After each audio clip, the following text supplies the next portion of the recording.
പിറന്നാളായിട്ട് tour പോകണമെന്ന് പറയില്ലേ. അപ്പോൾ ടൂറ് പോണതിന് മുമ്പ് നമ്മളൊന്ന് മിനുങ്ങണ്ടേ. അങ്ങനെ മിനുങ്ങാൻ വേണ്ടി ഞാൻ നമ്മുടെ പത്തിരിപ്പാലയിലെ ബ്രൗണി ബ്യൂട്ടി പാർലറാണ് കേട്ടോ പോയത്. അപ്പോൾ പോയ വഴിക്ക് ആദ്യം തന്നെ ത്രെഡ് ചെയ്തു. പിന്നെ ഞാൻ വിചാരിച്ചു തലയ്ക്കൊരു സ്പായൊക്കെ കൊടുക്കാം.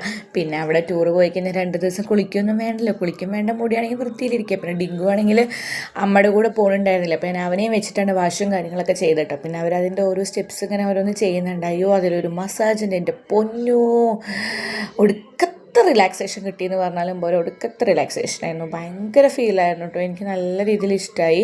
അങ്ങനെ നമ്മൾ കുറച്ച് നേരം അവിടെ ഇങ്ങനെ സമയം സ്പെൻഡ് ചെയ്തു കേട്ടോ. പക്ഷെ മൂപ്പര് നല്ല വാഷ് ചെയ്തുകൊണ്ട് ഞാൻ ഒരു ഹറിബറി ആയിട്ട് ആയിപ്പോയോ എന്നൊരു ഡൗട്ട്. പക്ഷേ എന്നാലും ഈ സ്പാ കൊടുക്കുന്നത് എന്തായാലും നല്ലത്. എനിക്ക് ഭയങ്കര ഇഷ്ടമായി കേട്ടോ. അങ്ങനെ നോക്കിയപ്പോൾ നല്ല ഭംഗിയുണ്ടായിരുന്നു. മുഖം കാണുമ്പോൾ ഒരു ചപ്പിളി പുപ്പിളി മുഖമൊക്കെ തോന്നുമെങ്കിലും ഫൈനലി നല്ല രസമുണ്ടായിരുന്നു. കുറച്ച് കഴിഞ്ഞപ്പോൾ നമ്മളത് ഇങ്ങനെ ഇടുന്നത് കൊണ്ടാണ് കുറച്ച് ഒരു മുഖം അങ്ങനെ, പിന്നെ നമുക്ക് എങ്ങനെ വേണമെങ്കിലും സ്റ്റൈൽ ചെയ്യാമല്ലോ.